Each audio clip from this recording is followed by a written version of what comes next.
en esta ocasión con un video más donde vamos a pues, hablar, ¿no?, de lo que siempre estamos impartiendo en el curso, el muestreo aleatorio simple, y vamos a realizar el ejercicio 2 que aparece en la guía de ejercicios que recomendé para solucionar en el blog, ¿verdad?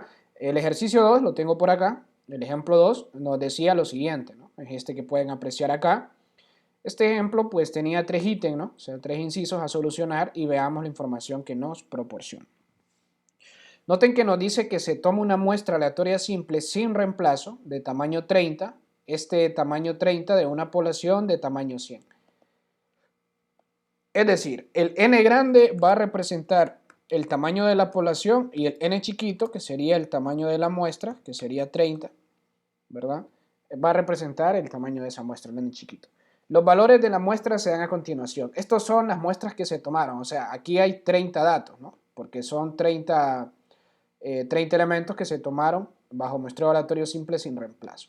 Entonces nosotros necesitamos colocar en una variable, la vamos a llamar y sub i para indicar que es la variable de estudio, y es un vector, ¿no? Aquí pues únicamente, como ya los coloqué en comas, únicamente los voy a copiar. Y notemos que ese sería mi vector de 30 elementos. Acá lo pueden apreciar. Ahora bien, veamos lo siguiente. Lo que me están pidiendo es cuál es el peso, en el inciso A me preguntan cuál es el peso de muestreo para cada unidad de la muestra. Ok, ¿de qué va esta cuestión del peso de muestreo? ¿A qué se refiere? Pues bien, regresando a nuestro documento, si ustedes recuerdan, el peso de muestreo se está refiriendo a las ponderaciones muestrales. Siempre que ustedes escuchan la palabra peso muestral o ponderación muestral, pues es lo mismo, ¿no?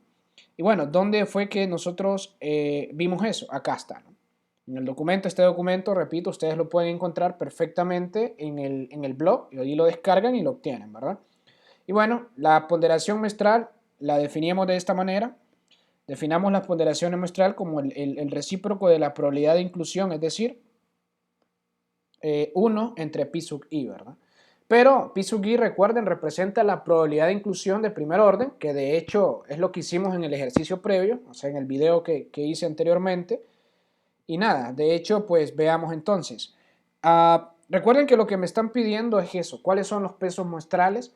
Entonces sería el 1 entre pi sub i, pero recordando que pi sub i era esto, ¿no? Por acá lo tenemos. Pi sub i era n chiquito entre n grande. Entonces, el peso muestral es el recíproco, sería n grande entre n chiquito. ¿Por qué el recíproco?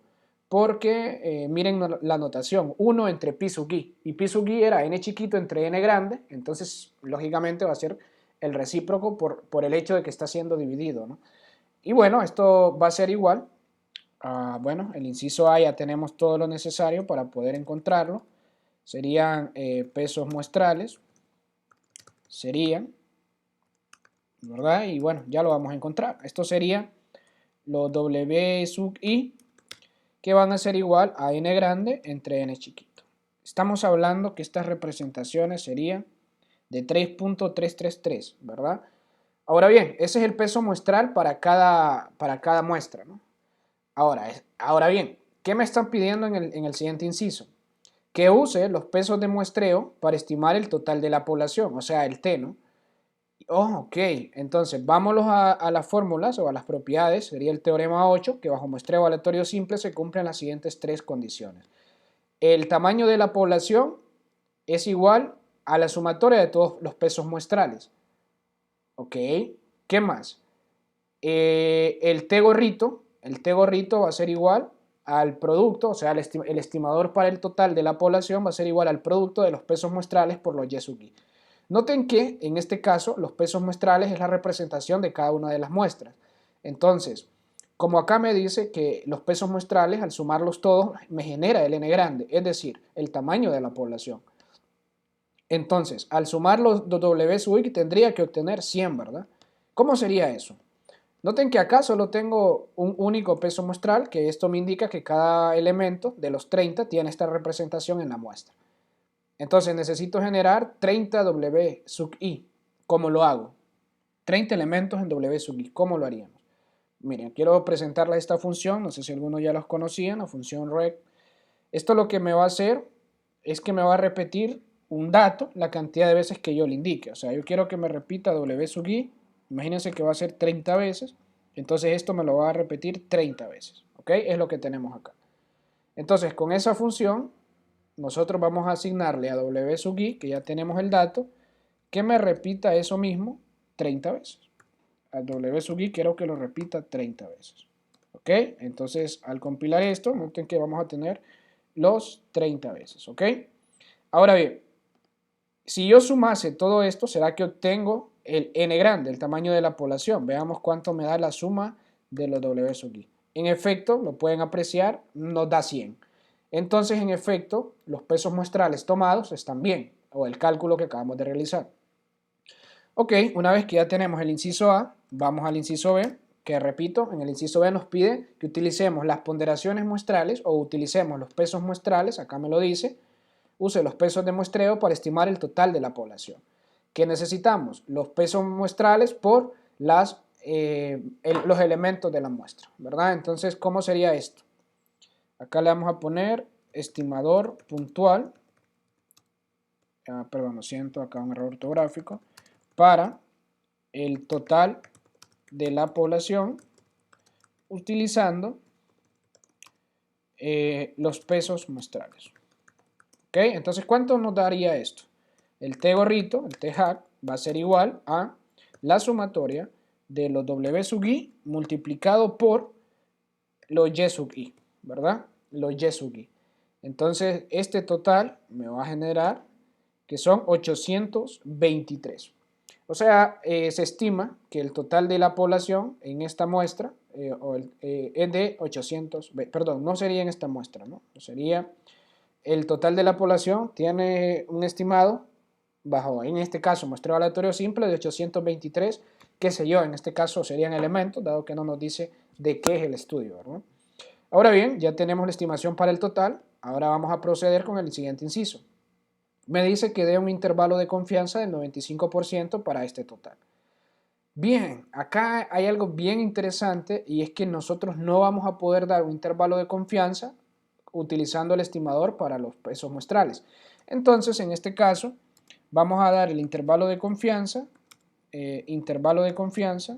vamos a abreviarlo, intervalo de confianza del 95% para el total de, vamos a, qué sé yo, de elementos, ¿no? En la población. Así, ¿no? En la población.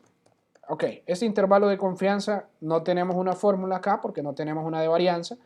En este caso voy a hacer uso de algo muy atrevido y va a ser pues utilizar una fórmula para el total como lo conocemos en el teorema número, veamos, este sería el teorema número 3, ¿no?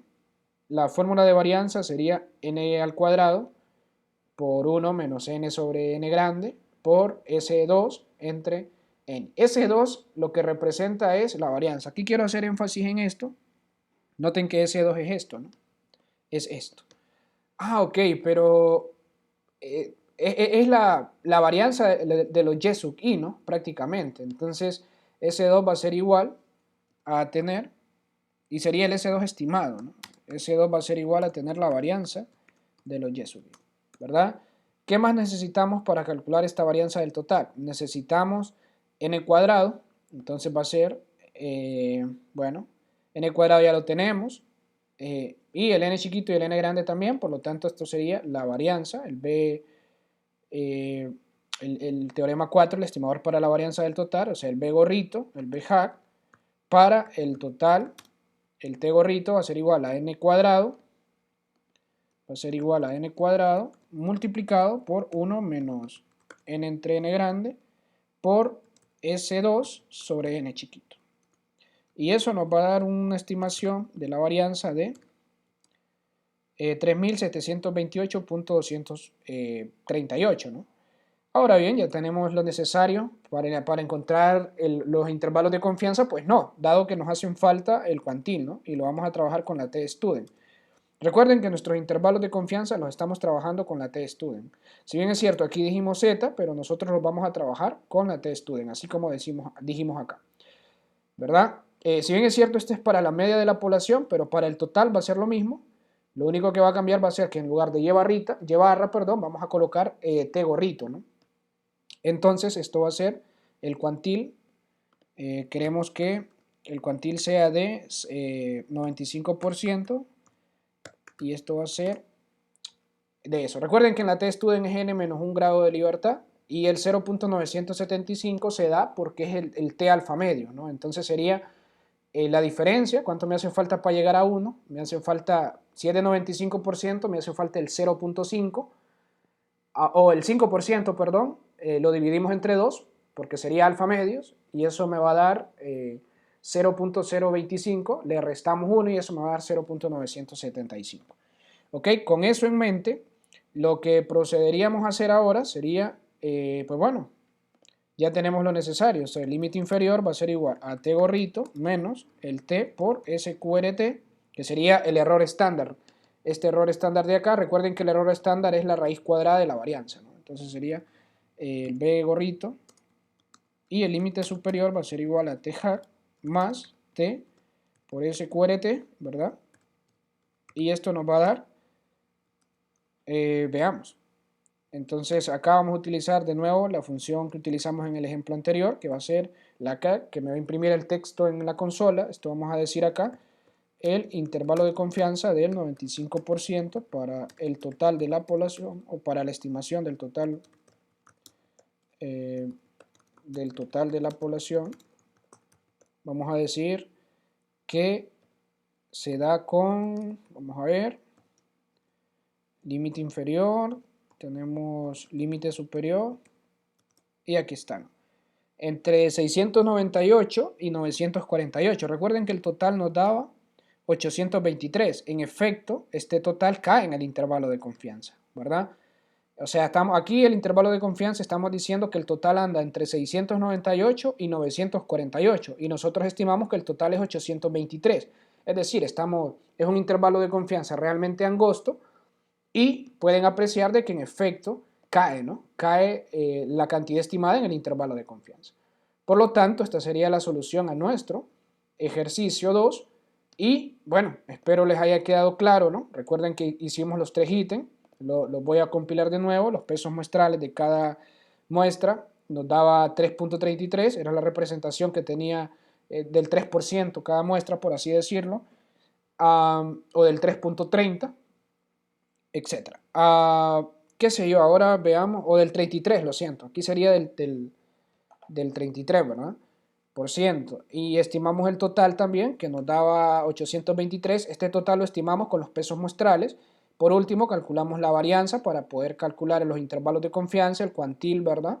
Y los intervalos de confianza nos dieron 698 y 948, ¿verdad? Recuerden que algo importante que aquí en el inciso C, como no tenemos una fórmula para calcular intervalos de confianza, o sea, una fórmula para la varianza bajo los pesos muestrales, y nos apoyamos en la fórmula del total, ¿no? Bajo muestreo aleatorio simple, el estimador del total bajo muestreo aleatorio simple sin ponderaciones muestrales. Ahí utilicé un poco de abuso, pero sería la idea intuitiva, ¿no? Y bueno, espero les haya quedado claro. Cualquier duda, cualquier consulta, no duden en hacerla en la sección de comentarios y nada, ¿no? Saludos.